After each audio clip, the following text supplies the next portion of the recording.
Hello, hello, hello mga inday, mga beshi, mga kunars, lahat na, charis. Okay,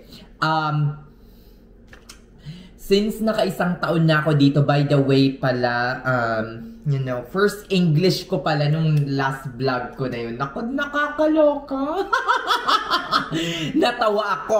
Natawa ako ng bonggang-bongga kasi pinanood namin ng friend. Ewan ko nga ba, pilit kasing plinay ng friend ko sa sa house niya yung vlog ko kasi parati niya nga akong pinapanood. Charis. Sabi ko sa kanya, patayin mo na yan, Day! Nakakaloka!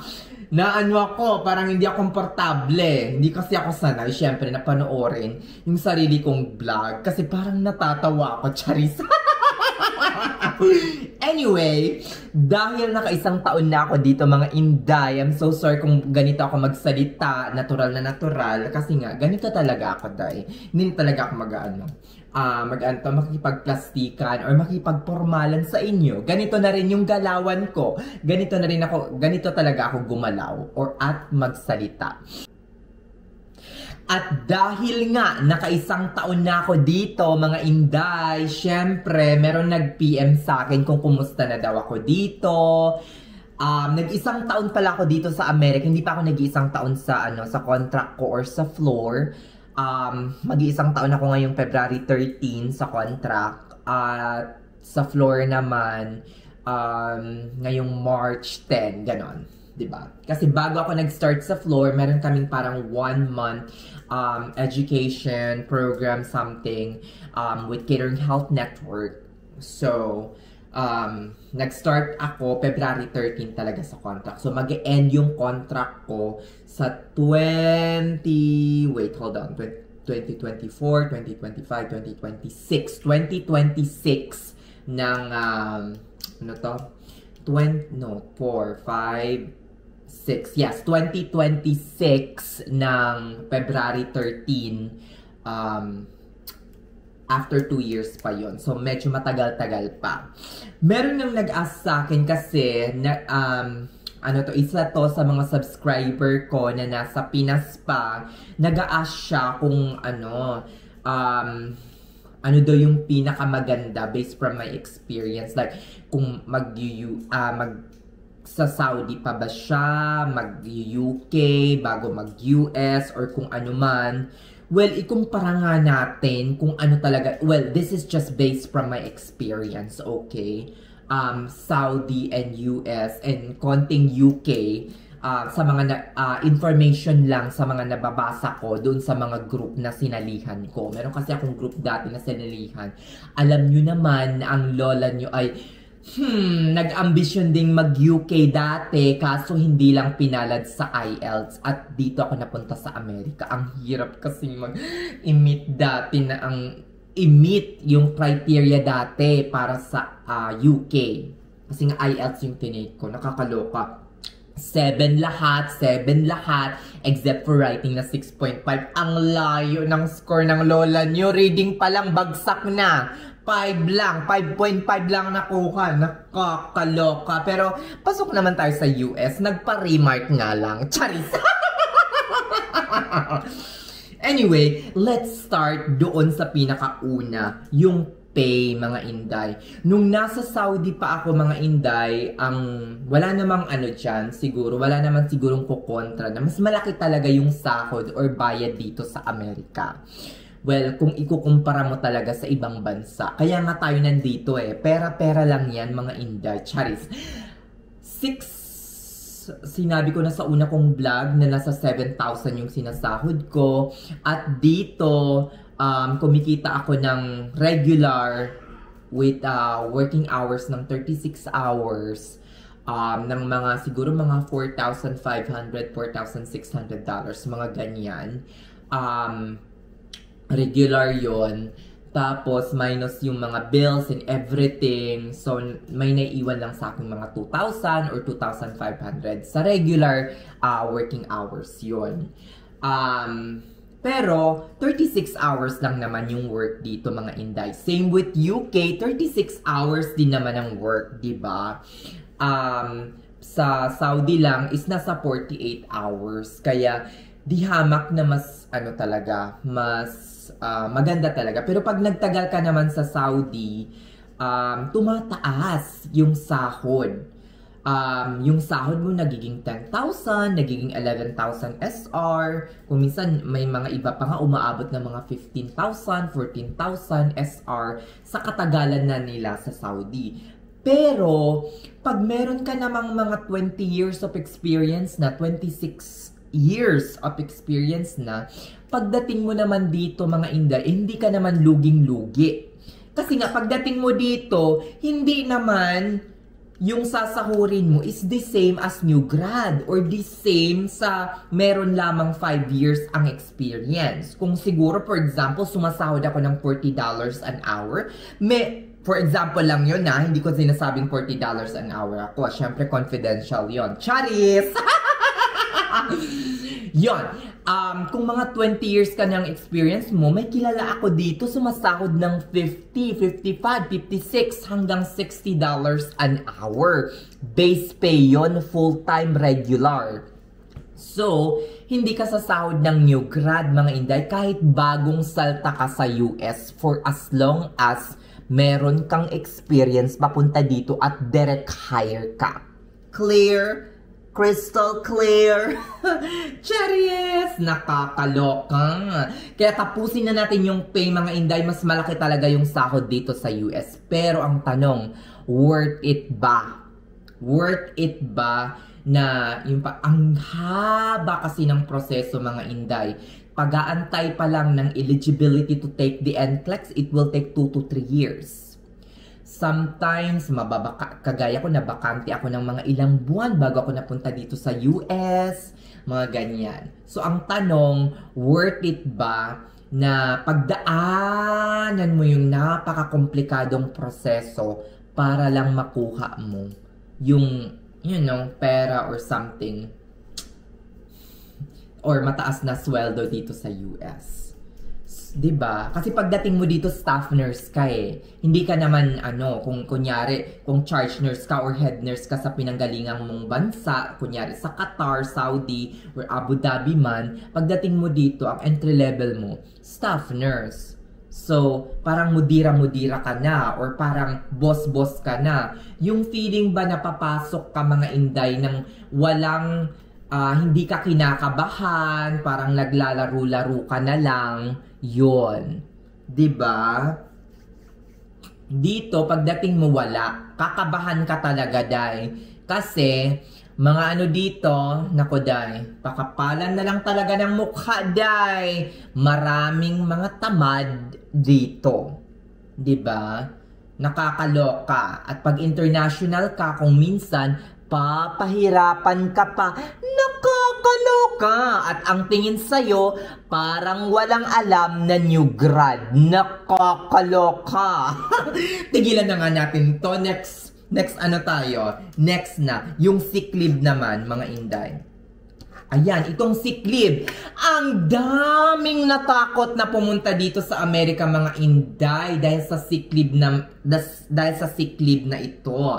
Kasi nga, sa Saudi, ang limited ang sick leave. Pumunta ka lang ng employee help kapag kapag may sakit ka talaga or magaling ka talagang drumama, charis. 'Di ba? Paid ang sick leave mo. 'Di ba? Unlimited ang sick leave mo. Pag umuwi ka ng bahay, hindi ka mababayaran or kukubra from your vacation leave. Hindi ganun ang mangyayari. Meron ka talagang sick leave. Ganun din ata sa UK, meron ka ring sick leave, mga Inday. 'Di ba? Kapag meron ka talagang totoong sakit.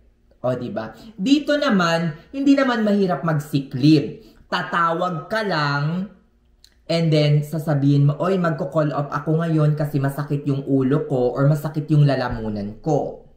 Wala na silang question doon. Kasi alam niyo kung anong mangyayari? Hindi libre ang sick leave dito, mga Inday. Huhugutin nila yan sa iyong paid time off or vacation hours. Yung vacation leave mo na naa-accrue mo every month. So, ganon ang mangyayari. Kung wala ka nun, pak, hindi ka mababayaran. Hindi ka bayad for that day. Nakakaloka. Pero wag tayong matakot na mag-Amerika dahil lang sa walang sick leave dito mga inday. Kung hindi ka naman masyadong sakitin, hindi ka nga nagsisick leave kahit unlimited ang sick leave sa Saudi at napaka-healthy mo, bakit ka matatakot mag-Amerika at i-pursue mo yung American dream mo dahil lang sa walang sick leave dito? Pero mga inday, kung naging sakit mo na ang pagsisick leave dyan sa Saudi, kung kailan mo lang gustuhin, nagsisick leave ka, or meron ka talagang sakit ng katamaran, ay huwag kang pumunta dito, day, kasi mauubos lang ang vacation pay mo. Dapat katulad ka ni Beshi, na masipag. Charis!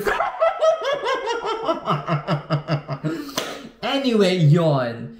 Diba? Huwag mo ring problemahin yung healthcare insurance. Kahit hindi libre dito ang healthcare insurance, kung hindi ka naman sakitin, alam mo as in, sa Saudi, ang healthcare insurance for free lang. Sa UK, ganun din for free. Pero dito sa US, hindi siya free. Ibibil ka ng bonggang-bongga ng insurance. Magbabayad ka ng $500, $600, $700. Bakit mo naman iisipin yon kung healthy ka naman at my God, hindi ka pa nga na ospital sa tanang buhay mo. Diba? Dapat hindi yon maging hadlang para i-pursue mo yung American dream mo. Okay? Pak! Pak! Pak! Okay, pag-usapan naman natin yung vacation leave, mga inday. Vacation leave. Eto. Sa Saudi, ang experience ko talaga, meron kaming 33 or 36 days na vacation leave per year. Hindi pa kasama doon yung mga Hajj na off, yung mga Ramadan na time back, na kuday, umuulan. Sabihin na natin 50 days. May isang pagkakataon nga umabot ako ng 2 buwan, or hindi naman siguro 2 buwan, 58 days na nasa Pinas. Bakasyon with pay. Pero dito mga inday, ang pagkakaalam ko sa full-time hours ko or sa full-time position ko, meron lang akong parang nasa 12 to 14 days na vacation. Isipin mo 12 to 14 days, pero mako-cover na nun ang 1 buwan na leave mo. Alam mo kung bakit? Kasi 3 beses ka lang pumapasok sa 1 linggo or 36 hours. So yung 12 na yun, mai-spread mo yun into 4 weeks or more than 4 weeks in a year. Pero ang hindi lang maganda is that kung kunyari, parati kang nagkakasakit, tawag ka ng tawag, call off ka ng call off, wala kang may ipon na vacation leave. Kasi nga, walang sick leave dito mga inday. So, in short, dediretsahin ko na kayo, ang Amerika ay hindi para sa taong tamad. Okay? Kapag tamad ka at feeling mo ayaw mo nang ma-stress at api-apihin ng mga bagong new grad na charge nurse dito, kasi nga more than 20 years ka na, huwag ka nang pumunta ng Amerika. 'Di ba? Sasakit lang yung loob mo. For example, 26 years ka nang nasa Saudi. Senior ka na, charge nurse ka na, iginagalang ka na ng buong unit. Real talk to ha, ginagalang ka na ng buong unit. Ginagalang ka na ng head nurse mo, iginagalang ka na ng mga staff, kilala ka na ng mga doktor. In short, kilala ka na ng buong ospital. Huwag ka nang pumunta dito kung okay naman yung sahod mo. Kasi pagdating mo dito, merong mga charge nurse na 2 taon, 3 taon lang ang experience, mas bata kesa sa'yo na mga 25, 26 years old pa lang. Astang Albert Einstein. Astang napakatalino. Nakakaloka! O diba, matatanggap ba yun ng budhi mo kung hindi ka humble, hindi ka ano? Hindi, syempre. Nakakaloka mga inday. So if I were you, manatili ka na lang kung saan ka. Kung saan ka man nag-work ngayon. Kung ganun na yung status mo, yung parang senior ka na sa area mo, wag na lang. Stay in Saudi Arabia. Stay in UK if you're in UK. Diba? Nakakaloka. America is not for everyone, mga inday. Okay? Diba? Doon naman tayo sa maternity leave. Ang pagkakaalam ko, ang maternity leave sa Saudi, hindi naman to applicable sa akin kasi hindi naman ako babae, charis. Hindi naman ako mabubuntis. Walang maternity leave for Pinoy. Ang pagkakaalam ko, kailangan mong gamitin yung bakasyon mo or vacation leave mo kung magmamatay. Sa UK, maganda sa UK din if ever may pamilya ka siguro. Kasi nga, siguro mga 5 months, 6 months ata ang maternity leave doon. Dito, ganon. Wala din, day. Halos mag-labor ka na. Nagtatrabaho ka pa din. Okay. So, kung hindi ka naman, babae, wala ka namang asawa, wala kang boyfriend, walang reason para mabuntis ka at magkaanak, wag mo itong i-consider sa pagpunta mo sa Amerika.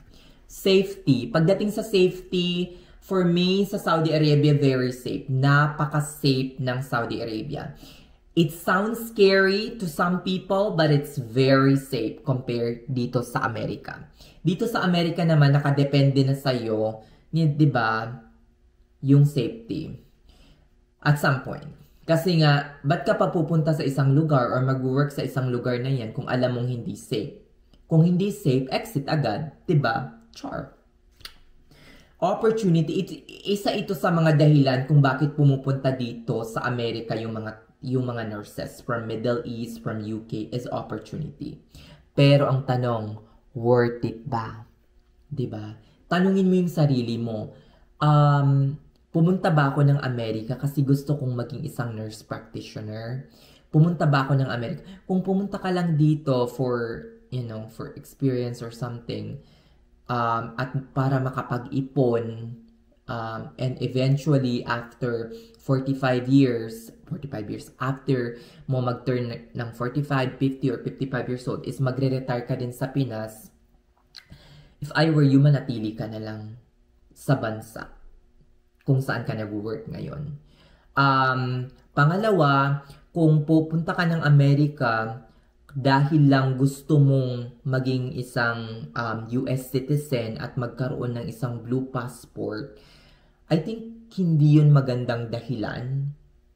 Or pumunta ka lang ng Amerika kasi gusto mong magkaroon ng blue passport kasi gusto mong makapag-travel sa iba't ibang mga bansa.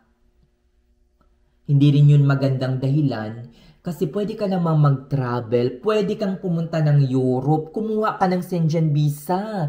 Madali na lang ngayon kung meron kang pera. Diba? Pumunta ka ng Japan, kailangan mo ba talaga ng US passport para lang makapag-travel sa buong mundo at ipagmalaki na isa kang blue passport? Hindi mo kailangan ng US passport para makapag-travel lang sa buong mundo. In fact, ang US passport ngayon ay bumababa na ang ranking. Nasa 40th na ata. O diba? So kung yun lang yung reason mo, kaya mo gusto pumunta ng Amerika, wag na lang oy. O diba? Bongga. Yung mga explanation ko. Charis! Pero sa huli, nasa iyo pa rin, mga konars, mga kabeshi, ang desisyon kung gusto mong makapiling si Uncle Sam. O diba? Bongga! Sige na mga inday, hanggang dito na lang ang aking vlog. I hope marami kayong natutunan. At napansin ko pala, yung mga nanonood sa akin, hindi pa nakasubscribe, nakakaloka. 77% ng mga nanonood sa akin, hindi nakasubscribe, nakakaloka. Hindi ko naman kayo pinipilit, pero kung gusto nyo lang, subscribe na mga inday. Babush! Mwah! Have a good... Babush, have a pleasant night to everyone. Bye-bye!